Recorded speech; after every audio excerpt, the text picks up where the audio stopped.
Hey everyone, and welcome back for another deep dive. Today we're going to be looking at The Secret History by Donna Tartt. Okay. So imagine you're at this elite college. Yeah.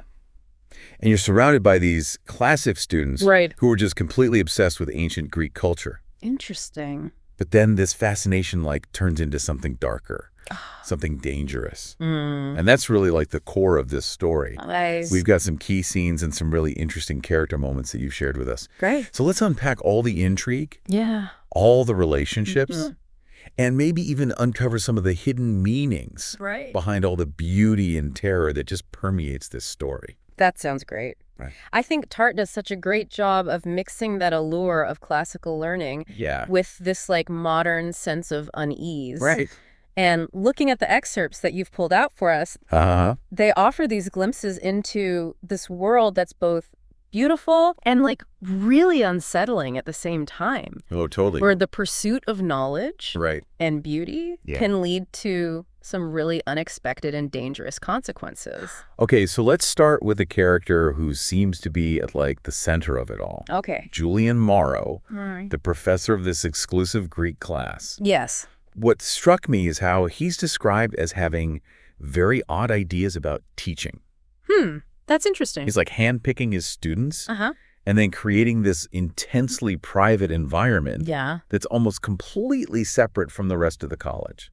You know what's interesting about Julian is that he's not just teaching Greek language or history. Yeah, It's almost as if he's cultivating a certain mindset, I see. a specific way of seeing the world Right. that is so steeped in these ancient Greek ideals. Interesting. I remember in one of the excerpts it even mentions how other professors found it almost impossible to get into Julian's class. The students had to have read specific texts and seemingly hold the same viewpoints, Oh, wow. even to be considered for the class. That's intense. It's he's created this modern day philosophical society, this group of disciples Right. who share his fascination with the beauty and danger of ancient Greek thought. That makes me think of all those secret societies. Right? You hear about at these elite colleges. Yeah, yeah.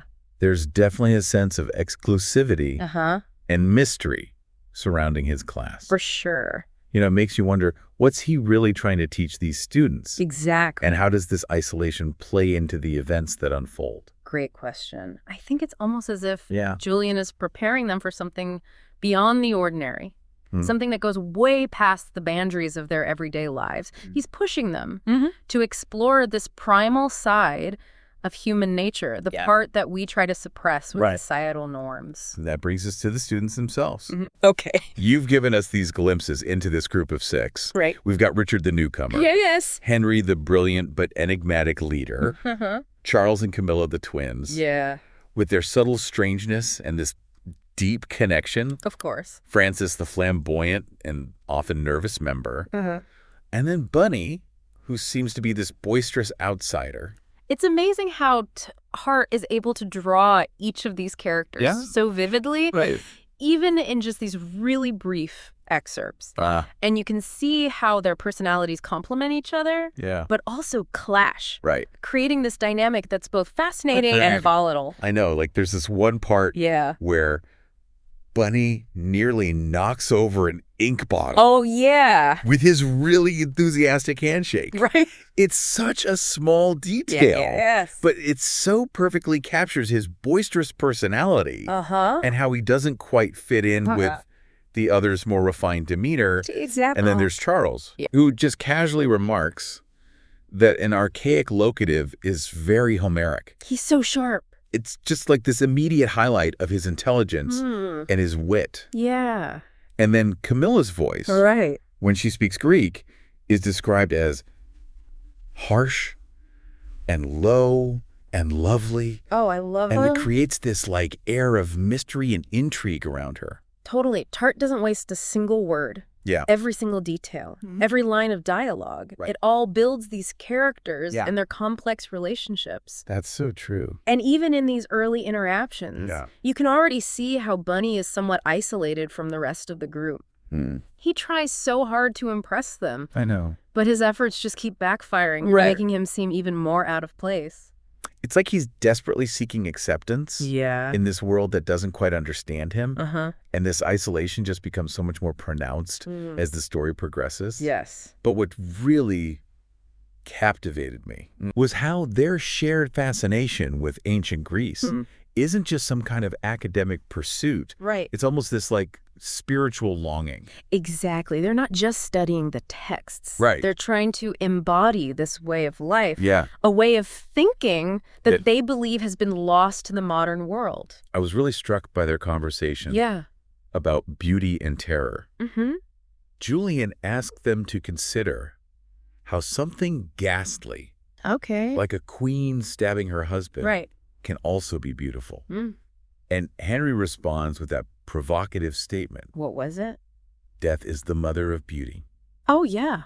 It's just so interesting how they're drawn to beauty that exists in things that are unsettling, even dangerous. Yeah. Julian even states that genuine beauty is always quite alarming. Wow. It's like they're seeking a more authentic experience, Okay. one that goes beyond the boundaries of conventional morality. And that ties into their fascination with the Baji, right? Exactly. That whole idea of losing control, surrendering to primal instincts, it seems to be this like recurring theme. Yeah. Especially for those characters that are normally so controlled. Right. So composed. Absolutely. And their discussion about the Bacchae foreshadows this pivotal event in the story. Yeah.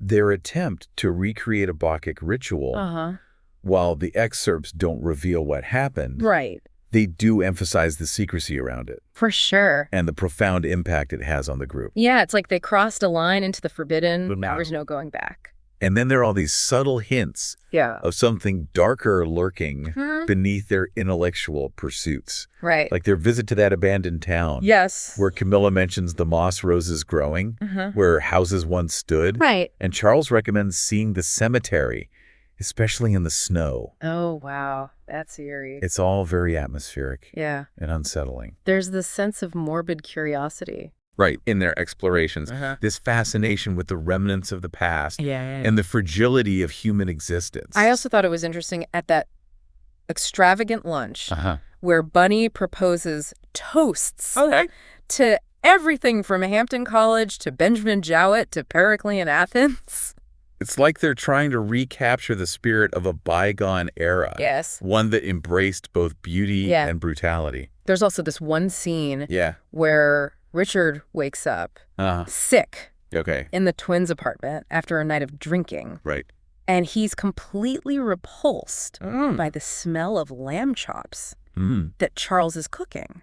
Okay. Now, it seems like a really small detail. Yeah. But could it be symbolic? Interesting. Of Richard's unease with the group's darker impulses? Oh, I like that. Like he's subconsciously rejecting something that the others seem to crave. I think that's a great point. You know, Richard, he's the newcomer. He's still kind of on the periphery of this world. Yeah. He's drawn to its beauty and intellectualism, but he's not fully immersed in its darker undercurrents. I see. And this scene could definitely be foreshadowing this growing discomfort with the group's actions. There's also that brief but incredibly tense moment when Charles leads Richard to the roof of the building. Right. It's like this glimpse into the darkness that simmers beneath the surface. Yeah. A foreshadowing of the violence that's to come. It's amazing how Tartt creates this sense of foreboding without explicitly revealing what's going to happen. Right. She gives us just enough to pique our curiosity and keep us on edge. We're left with so many questions. Right. So many possibilities. Yeah. What exactly happened during the Bacchic ritual? How will Richard navigate his growing unease with the group's actions? Yeah. And what role does Julian play in all of this? It's so good. I know we've only scratched the surface here. Yeah, exactly. And I am eager to delve deeper into this mystery and uncover all the layers of meaning that lie beneath. Totally. So as we go deeper into the story, the atmosphere just completely shifts. Okay. Those carefree days of intellectual exploration and rituals are replaced with this palpable sense of unease. I see. It's like the weight of their secret. Whatever happened during that Bacchic ritual starts to press down on them. Yeah. And it transforms that once close-knit group into this breeding ground for paranoia and suspicion. You can really feel that tension building in these excerpts. Yeah. It's like this dark cloud has settled over them. And their shared transgression has become this burden they can't escape. And that burden is made even heavier by their decision to keep Richard in the dark. They keep feeding him these half-truths about Bunny's disappearance, like leading him to believe that it was an accident during a botched robbery. I see. And that manipulation really speaks volumes about their desperation and just how far they'll go to protect themselves. It's such a betrayal of trust. Totally. And it creates this dynamic where Richard's both an insider and an outsider at the same time. He's part of the group. But he's also observing them, trying to figure out the truth from these little pieces of information they're giving him. It's like having this outsider turned insider. It lets us see those cracks in their facade, the subtle ways that their guilt and fear are showing. So true. We see it with Charles's escalating anxiety, Francis's descent into alcohol. And even Henry's carefully constructed composure occasionally slips to reveal that turmoil beneath. And Richard's encounter with the FBI is really revealing. He's being interrogated, scrutinized, forced to confront all the inconsistencies in the story he's been told. It's like he's being pulled in two directions. Wanting to believe his friends, but also sensing that something just isn't right. That scene highlights the power dynamics at play. Richard was initially drawn to the group because of their intellect, their exclusivity. But now he's being used as a pawn in their game of deception. And as he becomes more aware of this manipulation, it just adds to the suspense. For sure. We're left wondering, how long will he stay loyal? And how much is he willing to compromise his own sense of morality to protect them? It's like watching a pressure cooker about to explode. Totally. The tension is palpable. And you just know something has to give. What I think is so brilliant is how Tartt lets this tension just simmer. It builds so slowly. She doesn't use these cheap thrills or jump scares. Instead, she uses these subtle details, foreshadowing psychological insights to create this sense of dread that just permeates the story. And speaking of subtle details, I was really struck by Charles stealing Francis's car keys. It seems like a small thing, but I think it speaks volumes about his unraveling. It's impulsive, reckless, and it just foreshadows. This further descent into chaos. You know, Charles was already prone to anxiety and insecurity, and now he's dealing with the weight of their shared transgression. He's haunted by nightmares. Hallucinations. That's intense. And he's losing his grip on reality. So this act of stealing the keys, which seems so insignificant, is actually a sign of his inner turmoil.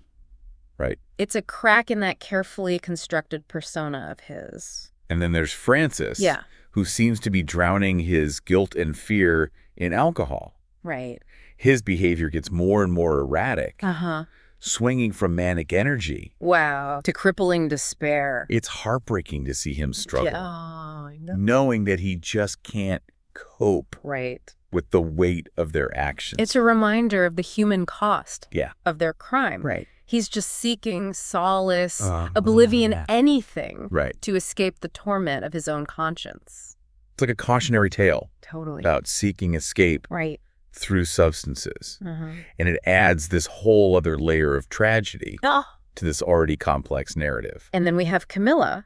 Despite her outward composure, she's clearly deeply affected by what happened. For sure. You see these glimpses of her vulnerability. Especially when she's with Richard. Like, she recognizes his innocence. And she wants to protect him from this darkness that's consuming the group. Camilla is so fascinating. I know. Because she embodies this strength, but also fragility Right. She's fiercely loyal to Charles and the group. Right. But she also has this moral compass that seems to be in conflict with their actions. Interesting. And her trying to protect Richard, offering those moments of kindness amidst all the tension. Right. It suggests that she's aware of how serious the situation is and what might happen to them.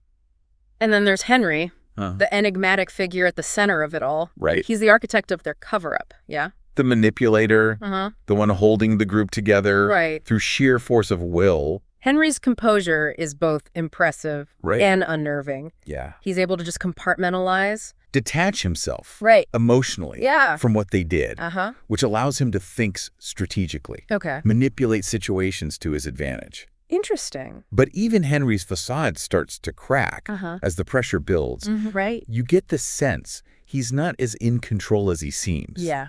There are those moments of vulnerability, especially with Richard. You see this glimpse of fear and uncertainty underneath his calculated demeanor. I think it's almost as if he sees Richard's innocence as a threat. Like Richard could expose the truth and ruin that carefully crafted narrative he's made. Their relationship becomes this psychological game, this battle of wills, where the lines between truth and lies constantly shift in. And just when you think you've got it figured out, Tartt throws in a twist. What's that? This unexpected witness. Okay. William Hundy. Oh. Bunny's entrance. Adds this layer of absurdity and chaos. Right. It's so clear that his story about Bunny's abduction is completely made up. He just wants attention. And the reward money. Right. But his lies have real consequences. Throwing the investigation into disarray and making the group look even more guilty. His description of the abductors. Especially the one he calls the Arab. It's so outlandish, so clearly rooted in prejudice and ignorance. It's almost comical. But it also highlights the danger of unchecked rumors and how fear and prejudice can be twisted to create a false narrative. It reminds us that truth can be slippery. Totally. Especially when people are motivated by self-interest or fear. And the group trying to discredit Hundy to silence him only makes them look even more suspicious. It's the classic cover-up becoming more damaging than the crime itself. As they're trying to maintain control, they become more and more reckless. Their choices more desperate. That world they built is crumbling. And they're running out of options. You know that bond between them? The one built on their love of the classics? Their secret ritual? It's strained to the breaking point. I see. Trust is eroding. Suspicion is growing. And their carefully crafted world is falling apart. But before we get into the final act, I think we need to talk about Julian Morrow, the professor, who kind of set the stage for this whole tragedy.